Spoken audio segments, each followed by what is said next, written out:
tientallen kilo's cocaïne. Verstopt tussen de bananen. Medewerkers van een aantal Lidl-filialen, onder meer in Panningen, keken gisteren raar op toen ze het fruit sorteerden. Want je verwacht natuurlijk geen drugs aan te treffen als je dat aan het doen bent. Maar toch gebeurde precies dat, maandag. Een grote drugsvondst. Om hoeveel filialen van de Lidl het precies gaat, wil de politie niet zeggen. We gaan naar collega Frank Moonen, die is in Panningen. Ja, Frank, hoe kan dat nou gebeuren?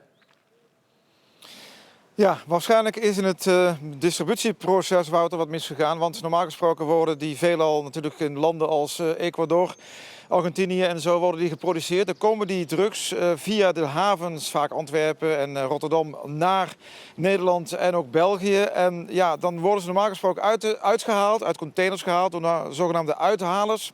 Alleen, ja, waarschijnlijk is dat niet gebeurd en kon het gebeuren dat de drugs met die bananen meegingen tot aan het filiaal van, in dit geval de Lidl. Gisteren werden die ontdekt in Den Bosch en Sint-Oedenrode, bij de supermarkt daar. Kijk, dit zijn de spectaculaire beelden daarvan, want de politie werd ingeschakeld en gewapende agenten stonden zelfs voor het filiaal om te zorgen dat alles veilig werd afgevoerd. Het zou om tientallen kilo's coke gaan en die vertegenwoordigen natuurlijk een straatwaarde van tientallen miljoenen euro's. Dus vandaar dat de politie dit heel veilig en zorgvuldig wilde doen. Ja, Frank, de politie wil weinig kwijt over in welke filialen van de Lidl die drugs zijn aangetroffen. Wat kun jij daarover vertellen? Ja, dit is in Panningen wel één filiaal waar dat is aangetroffen. Dat heeft de politie ook bevestigd. Ook dat was gisteren. Om hoeveel cocaïne het gaat, dat weten we niet. Ik heb even binnengevraagd aan de manager en die zegt van ja, ik mag daar in het kader van het onderzoek niks over zeggen. De bananen waren wel uitverkocht en zouden morgen weer binnenkomen.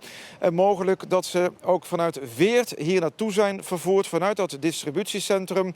Daar ben ik ook nog even gaan kijken, alleen daar was verder niets meer te zien. Gisteren stond er wel veel politie, is daar ook onderzoek verricht. En nu is natuurlijk de vraag bij de politie, waar kwamen die drugs vandaan en voor wie waren ze bestemd?